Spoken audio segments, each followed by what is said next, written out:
So ஒரு saying இருக்குது, இந்த மாதிரி யூனிவர்ஸ் இஸ் ஹியரிங்னு சொல்லிட்டு. ஸோ நான் இதை வந்து ஒரு சேயிங்காக தான் முன்னாடி பார்த்துட்ருந்தேன். இப்போ நான் ரொம்ப கிரேட்ஃபுல்லாக ஃபீல் பண்ணுறேன். டச்சோட என் லைஃப்பில் நான் அந்த மாதிரி நிறையா மேனிஃபெஸ்ட் பண்ண விஷயம் நடந்திருக்கு. நான் அதை எக்ஸ்பீரியன்ஸ் பண்ணியிருக்கேன். ஸோ அதே தான் நான் உங்களுக்கும் சொல்கிறேன். ஸோ நீங்களும் மேனிஃபெஸ்ட் பண்ணுற எல்லா விஷயமுமே ஒரு நாள் நடக்கும். இந்த யூனிவர்ஸ் வந்து நம்மளை கேட்டுட்டு தான் இருக்காங்க. ஸோ கிரேட்ஃபுல்லாக இருங்க. அண்ட் நீங்கள் என்ன பண்ணணும்னா, ஜஸ்ட்டு மேனிஃபெஸ்ட் மட்டும் பண்ணாமல் அதுக்கேற்ற பொட்டென்ஷியல் எஃபர்ட்ஸ் நீங்கள் போட்டுகிட்டே இருக்கணும்.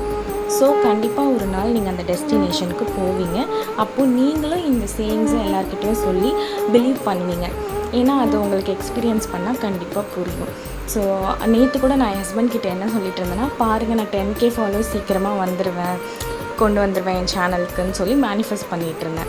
ஸோ அப்படி தான் நீங்களும் ஒரு மேனிஃபெஸ்டேஷன் வச்சுட்டு நீங்கள் டுவர்ட்ஸ் யுவர் கோல் ஒர்க் பண்ணிங்கன்னா கண்டிப்பாக அது சக்ஸஸில் தான் முடியும். யூனிவர்ஸும் உங்களுக்கு ஹெல்ப் பண்ணுவாங்க.